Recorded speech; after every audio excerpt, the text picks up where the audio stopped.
Welcome to the More Than Fitness podcast. And welcome, ladies and gentlemen, to Minisode number 130. Trace. Spanglish.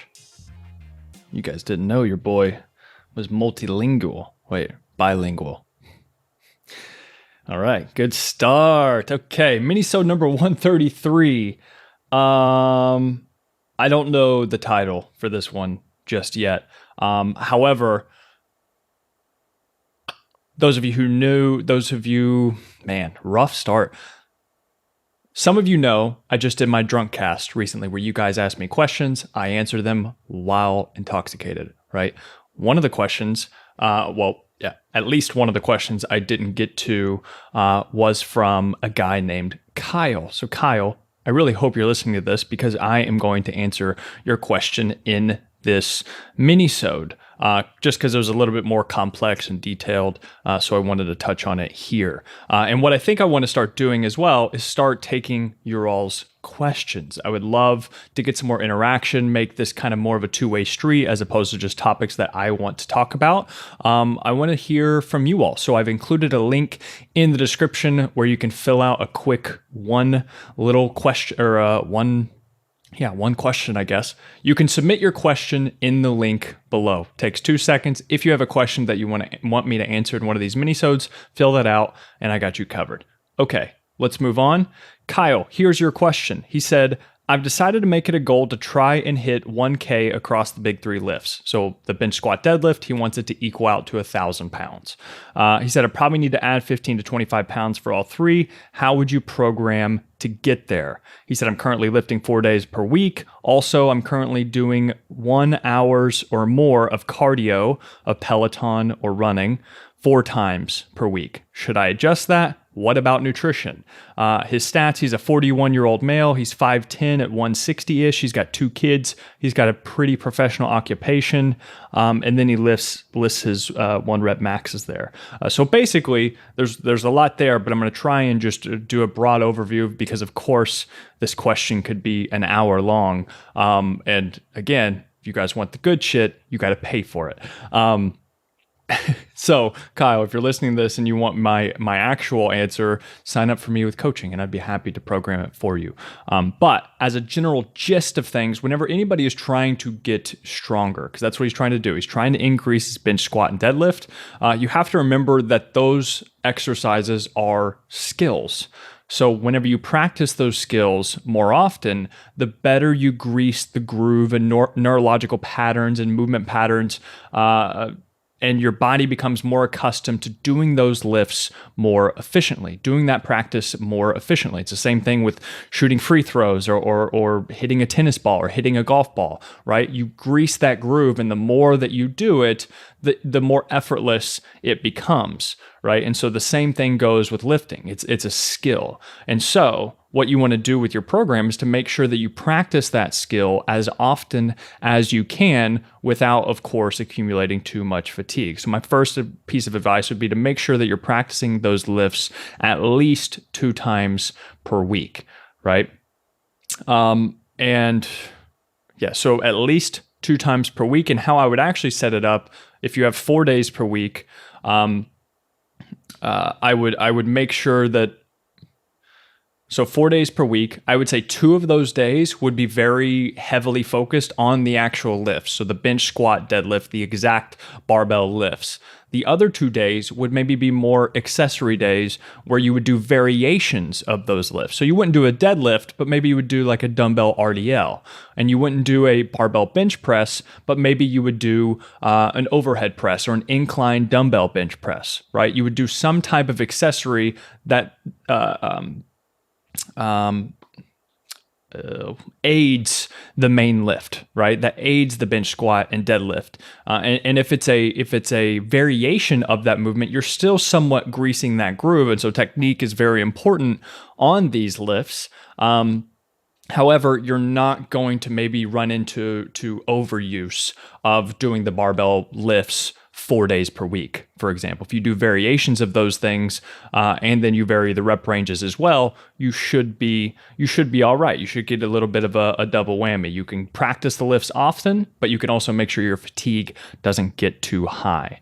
And so how I would lay this out, we have the 4 days. I'll go ahead and lay this out for you. So one day, the first day maybe, would be pretty heavyish on it would be pretty heavy on the main lifts. On the bench, squat, deadlift, you're probably looking around the 1 to 3 rep range here for each of these. I put it on Monday, and I put it as the first day of the week because you're going to be your freshest. You're going to be coming off the weekend. You're going to maybe have a couple days of rest. And so you can put quite a bit of intense effort and focus into being as strong as you can on those lifts. I'm not saying necessarily you should max out on those lifts, but you should stick in that 1 to 3 rep range and really practice with some heavier weight, right? So that would be day 1.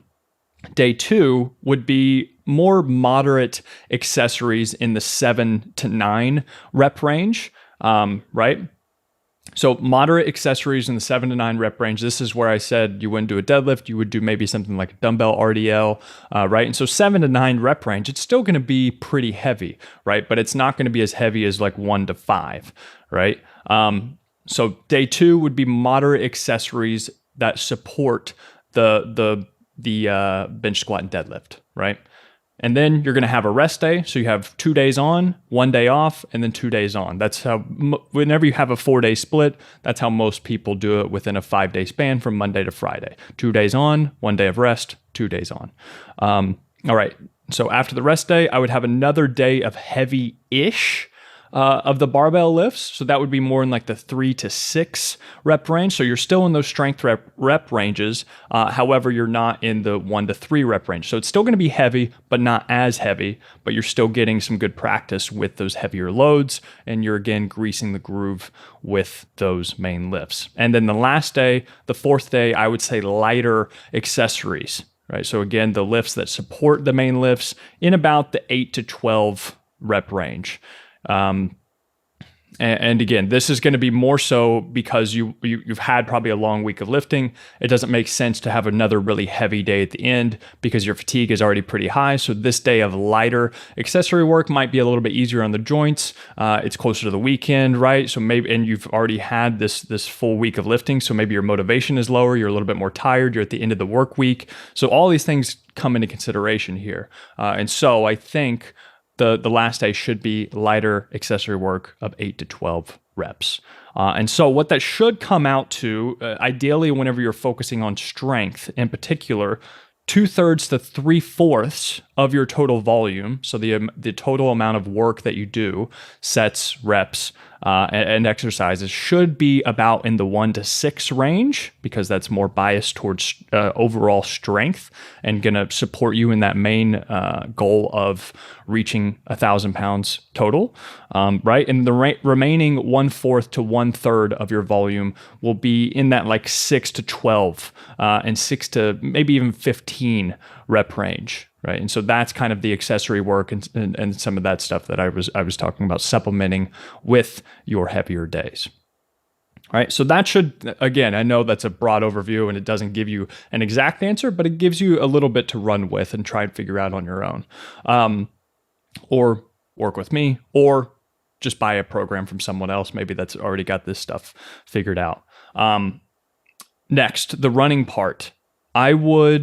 So you were saying that you are running 4 times per week over an hour each time. And so this is either on the Peloton or running. And I'm assuming with the Peloton, it's probably going to be more in high intensity. I'm pretty sure that's all Peloton. Maybe they do more like moderate intensity, steady state, but I'm not sure. For the most part, 1 hour of running 4 times per week is quite a bit if your main goal is to get a 1,000 pound total. And that's simply because these two goals counteract one another, right? The energy systems that you use to build crazy strength are going to be counterintuitive with the energy systems that you use to run for an hour or longer, right? So that's why cardio and strength don't really mix well together, because it's sending 2 different signals to your body, to put in the most simplistic terms. So instead of you could maybe do I would say maybe one moderate intensity steady state cardio, one high intensity steady state cardio, but then the rest,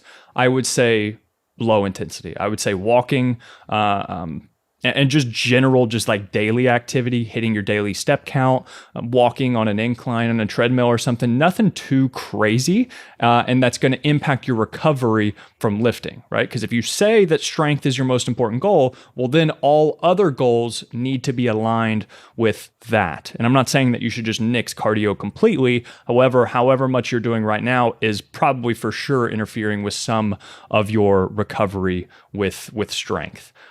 So that's something that I would take into consideration. One high intensity cardio session, and maybe not even that, honestly. That would be iffy. You want to be moderate with the intensity. And if you do a high intensity, make sure it's for sure on an off day, maybe like on Saturday. So if Friday is that last day of lifting, then Saturday could maybe be your high intensity day. But again, I would stick more so the moderate intensity and mostly low intensity cardio.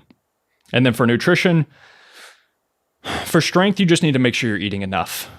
So maintaining or ideally in a surplus, that's for sure going to make you stronger. You gain weight, I can assure you, you will get stronger. That's just how physics work, basically.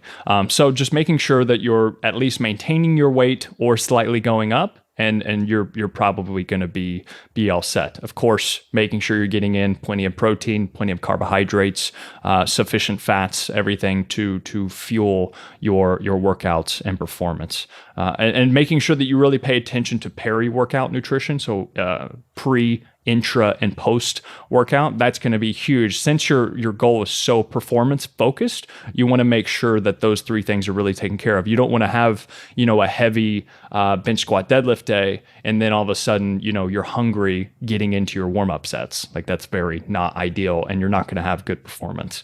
So that's something to consider as well. All right. And that is it for Minisode 133. Minisode 133. Thank you, Kyle, for your question. Guys, if you have another question, if you want to get as specific as he did with this, feel free. I'm happy to give out the advice. But anything else, any other topics you want me to cover, any question you have in general, fill out the link in the description, and I will pick some ongoing for these next minisodes. And don't forget, rate, review, subscribe, all of those fun things. Please, it really does help me out, and it helps us out because we're growing this community. We're trying to get on awesome guests, and that's how we push our ranks up in the podcast world, and we're trying to grow this shit to the moon up there with Dogecoin, right? All right, that's it for Minisode number 133. Thank you guys, as always, for listening and for watching. See ya.